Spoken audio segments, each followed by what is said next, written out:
नाज़रीन, ज़िला पुंछ की तहसील मंडी में आज महकमा सोशल वेलफेयर की जानिब से एक कैंप का एहतमाम किया गया। इस कैंप में बतौर ख़ास MLA हवेली एजाज अहमद जान शरीक हुए,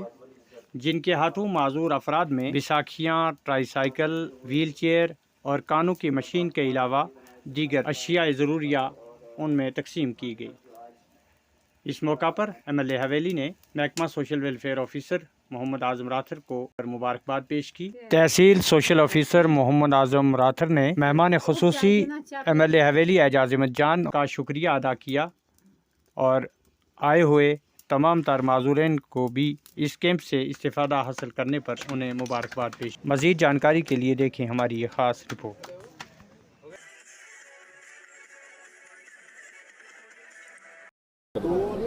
देखिए, आज मंडी तहसील के अंदर जो डिपार्टमेंट की तरफ से कैंप ऑर्गेनाइज़ किया गया, इसमें ख़ास करके जो लोग चल नहीं पाते थे या कोई उनकी मुश्किलात जो भी थी, उन तमाम लोगों को, डिसेबल लोगों को जो है यहाँ पे उनको जो आर्टिफिशियल लेग्स, व्हील चेयर्स और बाकी जो सामान, शूज़,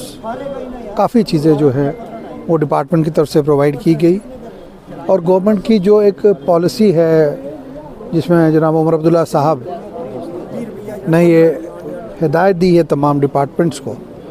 कि ग्राउंड पे जो है लोगों को रिलीफ मिलना चाहिए। मैं आज अपनी तरफ से हमारी ऑनरेबल मिनिस्टर जनाब सकीना इत्तू जी को और मेरे भाई आज़म साहब को मुबारकबाद देता हूँ कि जो ग्राउंड के साथ जुड़े हुए एक ऑफिसर है। इन्होंने बहुत सी जगह कोशिश की है और हमेशा मैं देखता हूँ इनका कागज़ बनाने का, इनके डॉक्यूमेंट्स बनाने का, इनका अपलोडिंग करने का, इनका प्लानिंग करने का, इनका एक बड़ा बेहतरीन जो है एक तरीका है, जिसकी वजह से जो है हमारे लोगों को जो फ़ाइल बनाने में नॉर्मल डिस्ट्रिक्ट्स में या तहसील्स में महीने, साल लगते हैं, वो यहाँ पे 15 दिनों में, 10 दिनों में ये कंप्लीट करते हैं। मैं इनको मुबारकबाद देता हूँ और जिन लोगों को आज ये फैसिलिटीज़, ये जो इक्विपमेंट्स मिला है, उनको भी मुबारकबाद देता हूँ कि हुकूमत की जो कोशिश होती है कि हर सेक्शन को, हर इलाके के लोगों को जो है, तबके को जो है वो बेनिफिट मिले। और आज के जो बेनिफिशरीज़ थे, ये मैं समझता हूँ ये अल्लाह के सामने जो है हमें सेटिस्फेक्शन होती है कि इन लोगों को जो है यहाँ सहूलियत मिली। मैंने आज़म साहब के साथ यहाँ पे खुद कमिटमेंट की कि साल के अंदर जो हमारा अपना सीडी फंड हमें मिलेगा, उसमें एक साल के अंदर 10 लाख रुपए जो है मैं डिसेबल जो लोग हैं या जिनको घर में परेशानी है, जिनको ये व्हील चेयर देते हैं, अगर उनके घर के अंदर व्हील चेयर नहीं जा सकती या कोई भी उनके घर में कोई दिक्कत है, उस पैसे को हम उस घर में रास्ता बनाने के लिए, रैंप बनाने के लिए या और कोई जो जहाँ इनको समझेंगे कि भाई किसी को परेशानी है घर जाने के लिए, कोई भी हो, तो उसके लिए मैंने इनको वहाँ पे महकमा सोशल वेलफेयर की जानिब से जो आज हमारा यहाँ पे एडिब के तहत और IC के तहत जो कैंप लगा था यहाँ पे, उसमें आपने देखा कि मुख्तलिफ मसनवी अज़ा जो हैं वो लोगों को दिए गए, जिसमें व्हील चेयर हैं, ट्राईसाइकिल है, हेयरिंग एड है, क्लिपर्स हैं और वॉकिंग स्टिक्स और बहुत सारी और भी चीज़ें हैं। जैसे आपने देखा यहाँ पे कैंप में जिस प्रोग्राम की जो थी सदारत यहाँ पे ऑनरेबल हमारे MLA साहब जो एजाज जान साहब आए थे यहाँ पे, तो इसमें हमारा ये तीनों ब्लॉक्स के लोग थे, उनको हमने यहाँ पे बुलाया हुआ था और तीनों ब्लॉक की अलग अलग मेजरमेंट हुई थी। हम चाहते थे कि इस तीनों ब्लॉक में हम अलग अलग कैंप करें, लेकिन लोग दूर दराज इलाके में रहते हैं और इनको पहले ही 15-20 दिन पहले हमने इन्फॉर्म किया था। अकॉर्डिंगली जो हमारी एलिम से टीम आई है, जिसे हमारे सीनियर कंसल्टेंट यहाँ पे हमारे अहमद जमील साहब मौजूद हैं, इन्होंने हमें लिस्ट फ्रेम की थी वहाँ से और उस लिस्ट के मुताबिक तो सब लोगों को बुलाया था। और ये हमारे तकरीबन 72% जो है जिनको आज हमने यहाँ पे जो दिया गया, और बाकी जो हमारे 100 के करीब बेनिफिशरी हैं, जो लेफ़्ट आउट बेनिफिशरी हैं, हम उनकी भी कोशिश करेंगे उनको भी जो है वो ये मसनवी अज़ा जो फ्रेम किए जाएँ। असल में ये जो गवर्नमेंट ऑफ इंडिया की स्कीम है, उसमें यह है कि जिन लोगों ने 3 साल पहले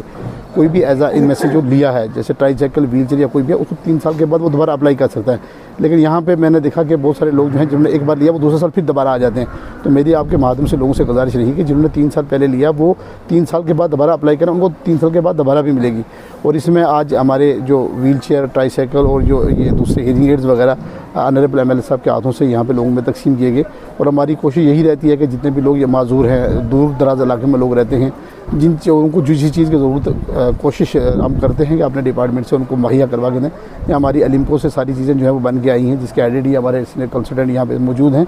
तो मेरी आपके माध्यम से लोगों से गुजारिश रही कि अगर इस तरह का कोई आदमी जो है वो कोई व्यक्ति बाकी बच्चा जो माजूर है और अभी तक उसने अपना जो है वो नाप तोल नहीं करवाया, क्योंकि इसमें पहले मेजरमेंट होती है, उसके बाद जो है वो सामान जो है मुहैया करवाया जाता है। अगर इस तरह का कोई बेनिफिट ऐसा बच्चा है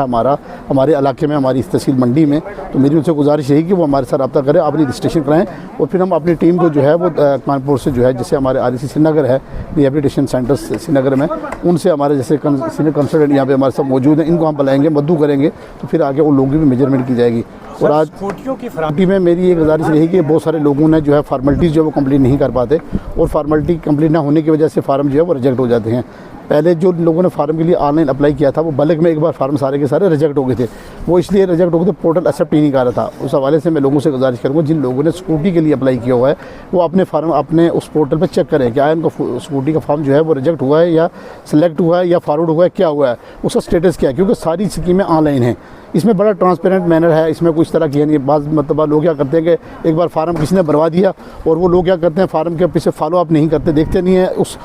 फॉलो अप जाके ऑफिस में किसी बाबू के साथ नहीं करना है, बल्कि फॉलो अप जो है वो उसी कंप्यूटर सेंटर पे जहाँ से फार्म ऑनलाइन किया है या अपने मोबाइल ऐप से भी वो चेक कर सकता है कि फार्म जो भरा था वो मेरा रिजेक्ट हुआ है या कोई ऑब्जेक्शन लगा है या कुछ तरह की फॉर्मेलिटीज़ मेरी इनकम्प्लीट है जिसकी वजह से वो फार्म वापस आया। तो इस हवाले से मैं आपके माध्यम से लोगों से गुजारिश करूँगा जिन लोगों ने स्कूटी के लिए फॉर्म भरा हुआ 18 साल से प्लस और 50 साल से नीचे जिन लोगों ने भरा है, लोकोमोटिव डिसेबिलिटी, ये सारे लोग जिसका उंगली